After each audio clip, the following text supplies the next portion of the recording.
অনান্য পিছপৰা শ্ৰেণী গোৱালপাৰা জিলাৰ অধ্যক্ষ কুঞ্জবিহাৰী নাথৰ বিয়োগ। গোৱালপাৰা জিলাৰ মাটিয়া থানাৰ অন্তৰ্গত বাকাইটাৰী গাঁৱৰ সমাজ সচেতন যুৱক তথা অন্যান্য পিছপৰা শ্ৰেণীৰ গোৱালপাৰা জিলাখনৰ অধ্যক্ষ কুঞ্জবিহাৰী নাথক শাৰীৰিক অসুস্থতাৰ বাবে উন্নত চিকিৎসাৰ বাবে গুৱাহাটী JNRCত নিয়া হৈছিল যদিও যোৱাকালি অস্ত্ৰোপচাৰ কৰাৰ সময়তেই নাথৰ অকাল বিয়োগ ঘটে। নাথৰ আকস্মিক মৃত্যুৰ বাতৰিয়ে জিলাখনত শোকৰ চাপৰিছে। ব্যক্তিগত জীৱনত তেওঁ অগপ দলৰ দুধনৈ সমষ্টিৰ সাধাৰণ সম্পাদক হোৱাৰ উপৰিও গোৱালপাৰা জিলা নাথযোগী জাতীয় পৰিষদৰ সম্পাদকৰ গুৰু দায়িত্ব পালন কৰি আহিছিল। তেওঁৰ আকস্মিক মৃত্যুৰ সময়ত তেওঁৰ পত্নী আৰু একমাত্ৰ পুত্ৰ সন্তানৰ ভৱিষ্যত জীয়াই থাকিবলৈ কোনো ধৰণৰ সম্বল নোহোৱা হৈ পৰিল। এই ক্ষেত্ৰত আজি তেওঁ নশ্বৰ দেশত শেষ শ্ৰদ্ধাঞ্জলি জনাবলৈ উপস্থিত হোৱাত শত সহস্ৰ জনতাৰ লগতে গোৱালপাৰা জিলা যোগী সন্মিলনী, গোৱালপাৰা জিলা নাথযোগী ছাত্ৰ সন্থা, গোৱালপাৰা জিলা যোগী মহিলা সন্মিলনীয়ে অসম চৰকাৰক দাবী জনায় যে নাথৰ মৃত্যুৰ বাবে নিথৰুৱা হৈ পৰা পৰিয়ালটোক কিবা এটা সংস্থাপনৰ ব্যৱস্থা কৰি দি পৰিয়ালটোক সকাহ দিবলৈ অনুৰোধ জনায়। গোৱালপাৰাৰ পৰা উদ্ধৱ চন্দ্ৰ নাথৰ ৰিপৰ্ট, পি সংবাদ। আচলতে ভাষা নাই।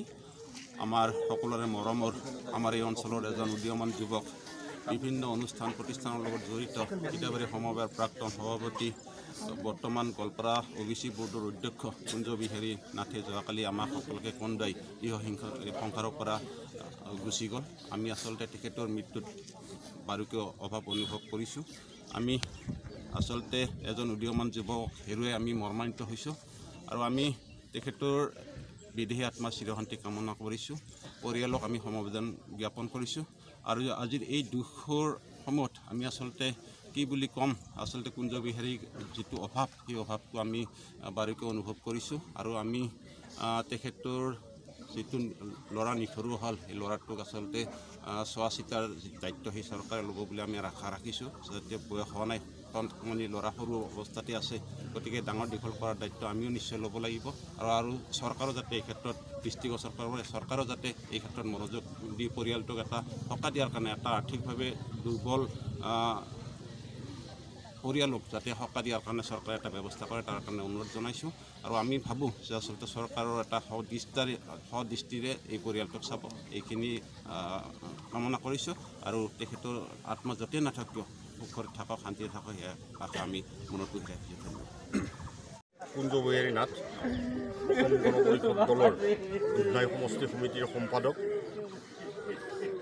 সীতাবাৰী সমবায় সমিতিৰ প্ৰাক্তন সভাপতি, OBC বোৰ্ডৰ অধ্যক্ষ গোৱালপাৰা জিলা আৰু বাকাইটাৰী অঞ্চলৰ বিভিন্ন অনুষ্ঠান প্ৰতিষ্ঠানৰ লগত নেতৃত্ব প্ৰদান কৰি অহা কুঞ্জবিহাৰী নাথ যোৱাকালি 5 বজাত আমাৰ মাজৰ পৰা তেওঁ চিৰবিদায় ল'লে।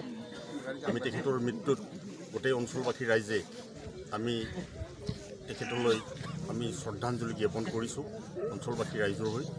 আৰু আমি এইখিনিতে এটাই বাৰ্তা দিব বিচাৰিছোঁ যে কুঞ্জবিহাৰী নাথৰ যিটো নিস্বাৰ্থ ত্যাগ, গোটেই অঞ্চল জুৰি, মাটিয়া বুলি নহয় গোটেই গোৱালপাৰা জুৰি তেওঁৰ যিটো নিস্বাৰ্থ ত্যাগ, এই ত্যাগক আমি আগস্থান দিবই লাগিব। তেখেতৰ আত্মাই চিৰশান্তি লাভ কৰক, এই অঞ্চলবাসী ৰাইজে আমি কামনা কৰিছোঁ। আৰু আমি চৰকাৰৰ ওচৰত দাবী জনাব বিচাৰিছোঁ, যিহেতু কুঞ্জবিহাৰী নাথে নিস্বাৰ্থভাৱে গোটেই জীৱনটোকে দান কৰিলে আৰু অৱশেষত তেওঁ যোৱাকালি 5 বজাত তেখেতৰ বৃক্কৰ তেওঁৰ স্তন পাথৰ হৈছিল আৰু অপাৰেশ্যনত সোমোৱাৰ পিছতে তেখেতক আচলতে আমি ঘূৰাই আনিব নোৱাৰিলোঁ।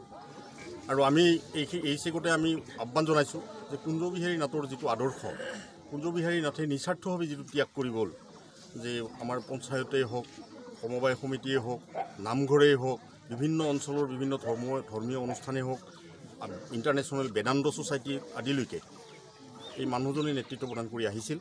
আৰু তেখেতে হেৰুৱাই আমি আচলতে আমাৰ মাজৰ পৰা এগৰাকী সুদক্ষ নেতাক আমি হেৰুৱা অনুভৱ কৰিছোঁ। আমাৰ মাজৰ পৰা যেন এগৰাকী সুদক্ষ নেতা আমি গোটেই জীৱনৰ কাৰণে হেৰুৱালোঁ।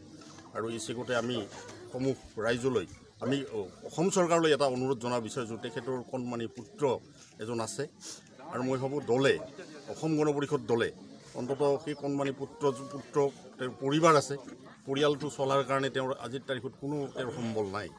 কাৰণ তেওঁ মানুহজনেই জংঘলী টাইপ যে তেওঁ তেওঁৰ ব্যক্তিগতভাৱে কোনো চিন্তা চৰ্চা নকৰিলে। মই ভাবোঁ এই ক্ষেত্ৰত অসম চৰকাৰে অন্ততঃ সেই পৰিয়ালটোক সংস্থাপন দিয়াৰ কাৰণে এটা বিহিত ব্যৱস্থা গ্ৰহণ কৰিব বুলি আমি অঞ্চলবাসী ৰাইজে আমি দাবী উত্থাপন কৰিছোঁ। আৰু অন্ততঃ অসম গণ পৰিষদ দলে এই ক্ষেত্ৰত এটা সুস্থিৰ আৰু ষ্ট্ৰং পদক্ষেপ ল'ব বুলি আমি আশা ৰাখিছোঁ।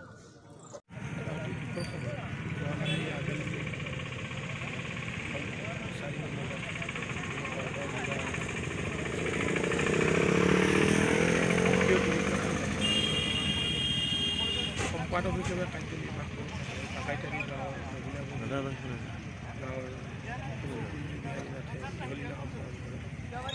তেখেতৰ মৃত্যুৰ আচলতে আমি গোৱালপাৰা জিলা যোগী সন্মিলন অত্যন্ত ভাল কৰিছোঁ। আৰু আমাৰ জিলা যোগী সন্মিলনে এজন অক্লান্ত কৰ্মী আছে, জাতিটোৰ হকে যথেষ্ট কাম কৰিছে। আৰু অকল যোগী বুলি ক'লেই নহ'ব, সমগ্ৰ গোৱালপাৰা জিলাৰ বিভিন্ন জাতি জনগোষ্ঠীৰ মাজত তেখেতৰ এটা অত্যন্ত জনপ্ৰিয়তা আছে। সেইকাৰণে প্ৰত্যেকটো জাতি জনগোষ্ঠীৰ বিভিন্ন সমস্যাকো তেখেতে মাত মাতে। আৰু এই বাকাইতাৰী গাঁওখনৰ প্ৰতিটো সামাজিক অনুষ্ঠানৰ লগতে অতিপ্ৰত্যক্ষ জড়িত, যাৰ ফলত তেখেত এজন জনপ্ৰিয় ব্যক্তি হিচাপে পৰিগণিত হৈছিল। যোৱাকালি আমাৰ মাজৰ পৰা তেখেতে আঁতৰি গৈ তেখেতৰ মৃত্যুত আমি গোৱালপাৰা জিলা যোগী তথা জিলাবাসীৰ এজন সমাজকৰ্মী হেৰুৱাই অত্যন্ত মৰ্মাহত হৈছোঁ। আৰু প্ৰভু ভগৱন্তৰ চৰণত আমি প্ৰাৰ্থনা জনাইছোঁ যে দেৱাৰীদেৱ মহাদেৱৰ ওচৰত প্ৰাৰ্থনা জনাইছোঁ তেখেতৰ আত্মাই চিৰ শান্তি লাভ কৰক।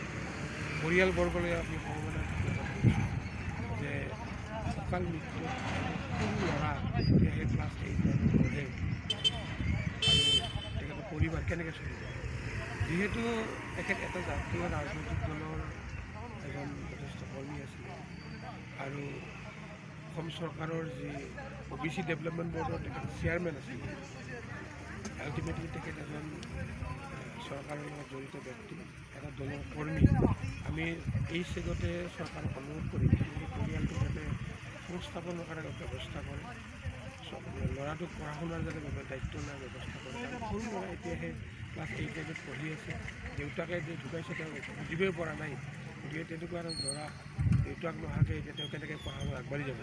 গতিকে আমি এই অবিবল অৱস্থাতে চৰকাৰলৈ অনুৰোধ কৰিছোঁ যে তেখেতৰ পৰিয়ালটোক মানে দায়িত্ব লওক বা তেখেতক ভৰণ পোষণৰ দায়িত্ব দিবৰ কাৰণে আমি গোৱালপাৰা জিলাৰ যোগী সন্মিলনৰ তৰফৰ পৰা অনুৰোধ কৰিছোঁ।